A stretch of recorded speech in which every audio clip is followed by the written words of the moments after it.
3-year-old Dorothy was playing and then accidentally fell down a flight of stairs. She hit her head and was knocked unconscious. When her parents found her, she wasn't breathing. They called a doctor who rushed over immediately. Dorothy's mother broke down when the doctor said there was nothing he could do. Her little girl was dead. The doctor left and returned an hour later with Dorothy's death certificate and gently discussed arrangements for the little girl's body. But during this conversation, shuffling was heard coming from Dorothy's room. They ran upstairs and there she was, playing in her room like nothing happened. The doctor examined her again. There was no sign of injury. He had no explanation. He said it appeared as if Dorothy had come back from the dead. He didn't realize how right he was.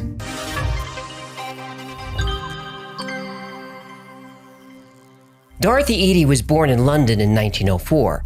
Until her fall down the stairs and her resurrection, she was a normal little girl. But after the fall, she started having night terrors.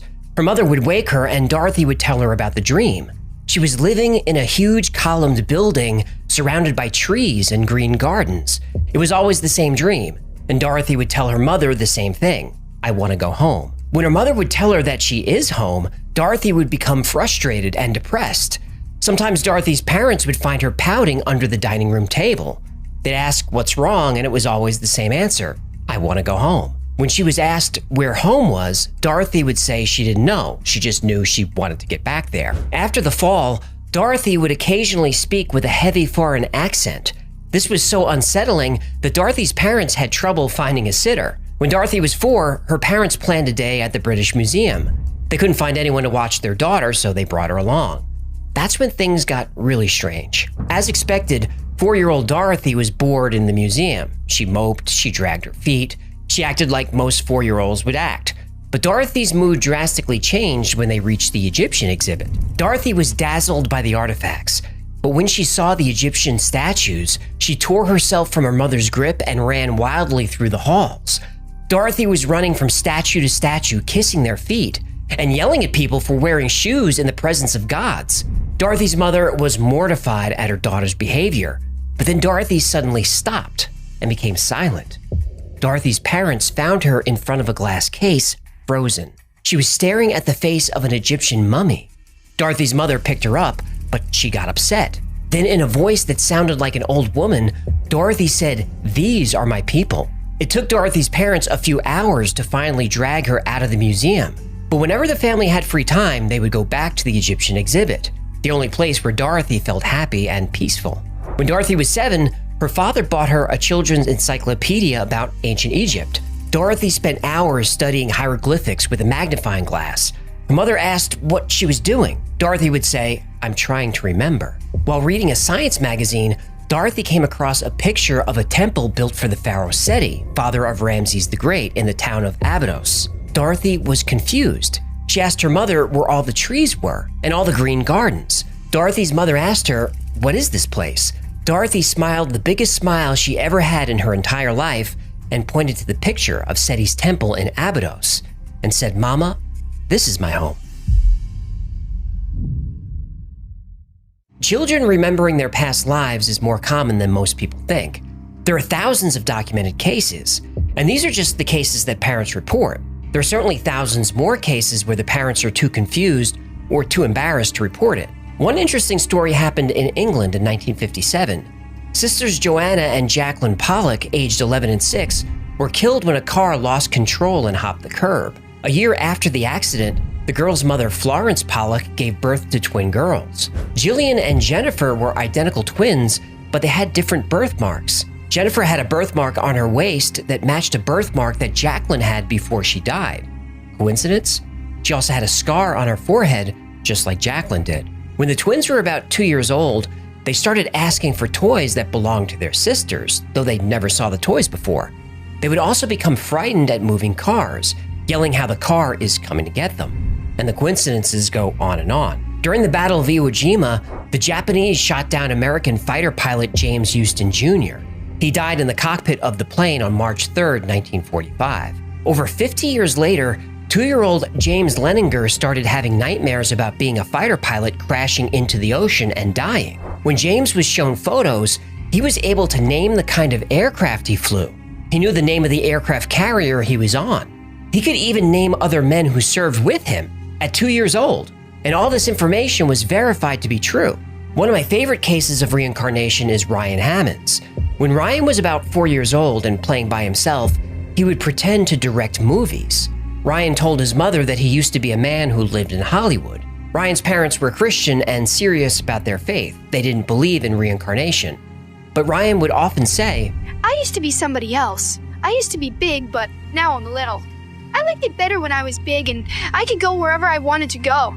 I hate being little." Whenever Ryan would see the Hollywood sign on television, he would cry that that was his home and he wanted to go back. Ryan would tell stories about meeting Rita Hayworth, about vacations in Paris, and working at an agency where people would change their names.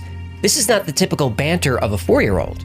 One day, Ryan's mother brought home a book about old Hollywood and they flipped through the pictures. They came across a photo and Ryan said, "Oh, look, that's George. We did a picture together. Oh, that guy's me.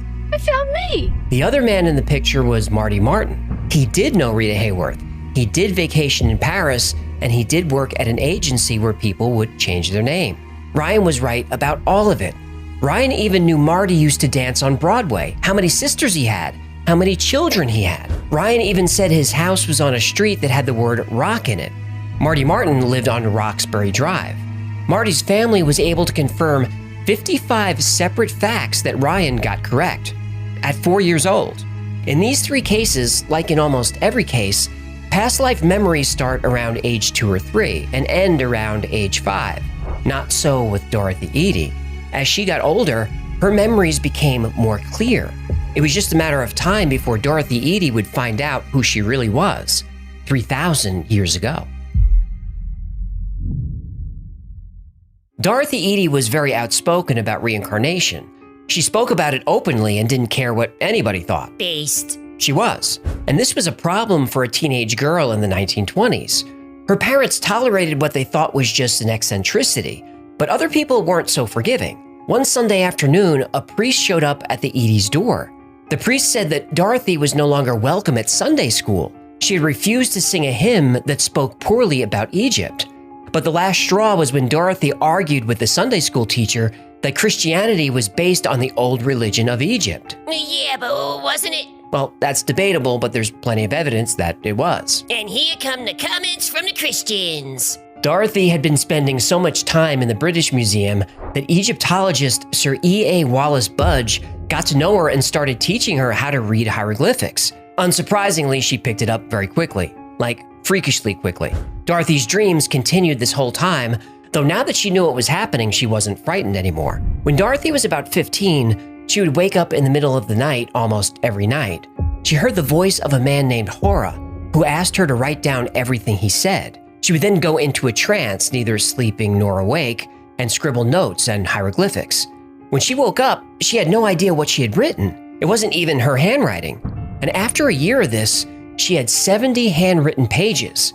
She was finally able to piece together that this was the story of her life in ancient Egypt. She was an Egyptian woman named Bentreshet, born in the town of Abydos. She came from a humble background. Her father was a soldier who served during Seti I's reign. Her mother was a vegetable seller.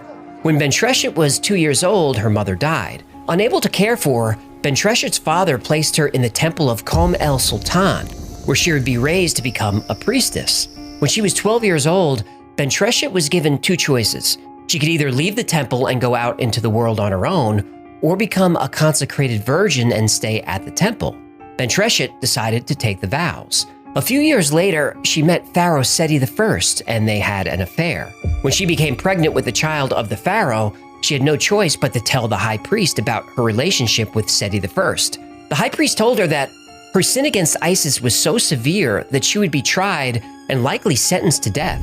In order to protect the pharaoh from a scandal, Bentreshet avoided the trial by taking her own life. Dorothy finally understood everything that was happening to her. For the next few years, she worked at various jobs at a theater owned by her parents. But then she got her big break in 1931. A position opened up in London writing for an Egyptian public relations magazine. The 30s were a tricky time in Egypt. Though it was officially declared independent from the United Kingdom in 1922, the UK was still heavily involved in the governing of the country. Dorothy used her new position at the magazine to advocate for Egyptian nationalism and full independence. While working for the magazine, She began corresponding with a wealthy Egyptian man named Amon Abdel Magwid. In 1933, Magwid proposed. She accepted and finally traveled to Egypt for the first time in her life. The first time in this life. Right. And when she stepped off the boat in Cairo, she fell to her knees and kissed the ground. She wept and said, "I'm finally home." And if Dorothy Eady really was reincarnated, now she'd have a chance to prove it. Dorothy's marriage was off to a rocky start. Her husband's family was wealthy and didn't like how open Dorothy was about her past life. She was more committed to Egyptian culture than her husband's family was, and she was outspoken about it. After a few years, Dorothy and Magwid divorced, but not before she gave birth to a son, who she named Seti. Wasn't Seti the guy she was, partying with back in the day? Yup. So she names her kid after the ex? That's bad form. I hadn't thought of it that way. Well, that's like what you pay me for, man. So Dorothy Eady changed her name to Seti, which means Mother of Seti. And this is how women were known in ancient Egypt. In 1935, she took a job with Egypt's Department of Antiquities. She was the first woman ever hired, but she quickly made a name for herself as a respected scholar. She published essays and articles about ancient Egypt. She translated documents and hieroglyphics. Though Dorothy Eady had no formal training, she became known as an expert in the field. Finally, in 1952, Dorothy was able to take a job in Abydos, the town where she believed she lived. In Abydos, she became known as an eccentric by the locals. She observed ancient Egyptian religion. She walked barefoot everywhere, and she would spend her nights praying and sleeping in the Egyptian temples. In 1957, the new chief of antiquities wanted to test Dorothy. He admitted that she had an uncanny understanding about the ancient Egyptian culture, but he didn't really believe she lived in the Temple of Seti thousands of years ago. So one night, he escorted her to the temple. The only light they had was a torch. He then asked her to take him to different parts of the temple. At this point, nothing had been published about the layout of the temple, and Dorothy had never been there before. In this life. Right. Dorothy was able to guide him anywhere he asked to go. With no map and no light, she knew every inch of the temple. After his sixth attempt to stump her, he gave up. One of her recurring dreams, or memories depending on what you believe, was of the gardens of the Temple of Seti, but those had not yet been discovered by archaeologists. Dorothy told scientists where to find the gardens. They excavated, and they found it. She said if they dug on the north side of the temple in a specific spot, they would find a hidden tunnel. Sure enough, the tunnel was there. In 1964, she turned 60 years old, and by Egyptian law, she was supposed to retire. But not only was she the first woman hired by the Department of Antiquities, she was given special permission to keep working. She was too valuable of a resource to let go. Egyptologists couldn't explain how, but she was able to make countless discoveries just by remembering. Though her specialty was the Temple of Seti I in Abydos, she did claim to have knowledge of other ancient Egyptian sites. For example, she said the lost tomb of Nefertiti was underneath the tomb of her stepson, Tutankhamun. Ooh, was she under King Tut? Well, Dorothy made this claim in 1972. Tutankhamun's tomb was found in 1922. Though the tomb had been studied for 50 years, there was no evidence of a chamber there. Oh. But Oh, I love it when you do this. in 2015, radar imaging technology showed there actually was a chamber right where she said it would be. No! She also said there was a small library underneath one of the feet of the Sphinx. Okay, my turn. Go ahead. She said there's a room under the Sphinx. Nobody believes her. Years later, they do a scan, and bada bing, bada boom, there's a room down here. Yup. Yahtzee! About 30% of Americans, including almost 25% of Christians, believe in reincarnation. Reincarnation might be fringe science or pseudoscience in the Western world, but in the East, reincarnation is viewed differently. It's a central part of Hinduism, Buddhism, and Sikhism, and several other religions. For about a quarter of the world's population, almost 2 billion people, reincarnation is a central belief. The Dalai Lama, the spiritual leader of Tibetan Buddhism, is said to be the reincarnation of Pema Dorji, the first Dalai Lama who died in 1474. The current Dalai Lama, who was born in 1935, is the 14th incarnation of Pema Dorji. When the Dalai Lama dies, senior Tibetan monks conduct an elaborate search to find his next incarnation. This search involves consulting oracles, interpreting visions, and reading spiritual signs. The senior monks may find clues from the deceased body of the Dalai Lama. such as the direction it faces. If the body is cremated, the direction of the smoke is monitored as a potential indicator for the direction of the rebirth. The current Dalai Lama was found at the age of 2 after a senior monk saw his village and house in a vision. The boy, then named Lama Thundup, was able to identify items that belonged to the previous Dalai Lama, including a drum used for rituals and a walking stick. Now, even though I consider myself an open-minded skeptic of the topics we cover on the channel, reincarnation is a subject I've always been drawn to. There's comfort in the thought that death is not the end, that our physical life is just a temporary experience meant to teach us lessons to prepare us for our next life, or to prepare us for what comes after. Dorothy Eady is one of the most compelling cases for reincarnation that I've ever seen. But is this really evidence? Skeptics will point out that while Dorothy Eady was able to identify many Egyptian tombs, tunnels, and rooms, she also got plenty of things wrong. And some believe that when Dorothy hit her head falling down the stairs, she injured her brain. This injury caused her to have foreign accent syndrome, which is a real thing. The injury also caused her to develop obsessive-compulsive disorder. With her obsession being ancient Egypt, there's no question that if she developed this obsession at 3 or 4 years old, she'd become very skilled and knowledgeable about the subject. We know for a fact that Dorothy Eady was institutionalized multiple times for mental health issues. Also, all the stories about Dorothy's early life come from Dorothy herself. The fall, her experience in the museum, the trance writing, the time she was tested in the darkness of the temple. There's no evidence any of this happened. We have to take her at her word. But that's the skeptic's point of view. Even famous Egyptologists, who notoriously dislike anything mystical, said that Dorothy's knowledge of Egypt was beyond simple intuition. It was uncanny. Now, they stopped short of saying she was reincarnated, but nobody denies her contributions to the study of ancient Egypt. Dorothy Eady has been called the patron saint of Egyptology.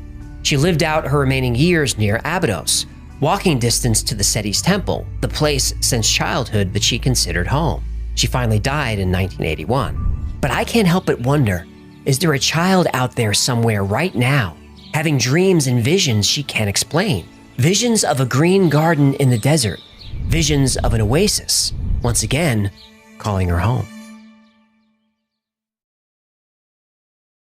Thank you so much for hanging out with me today. My name is AJ, that's Hecklefish. This has been the Y-Files. If you had fun or learned anything, do us a favor and like, subscribe, comment, and share. That stuff really helps. And like most topics we cover on this channel, today's topic was recommended by you. So if there's a story you'd like to see or learn more about, go to theyfiles.com/tips. And if you like the Y-Files, you have to thank our Patreon members. They're the ones who make this channel possible. And if you'd like to support the channel, consider becoming a member on Patreon. It's cheap and it's fun. Or grab something from the Y-Files store. That's gonna do it. Until next time, be safe, be kind, and know that you are appreciated.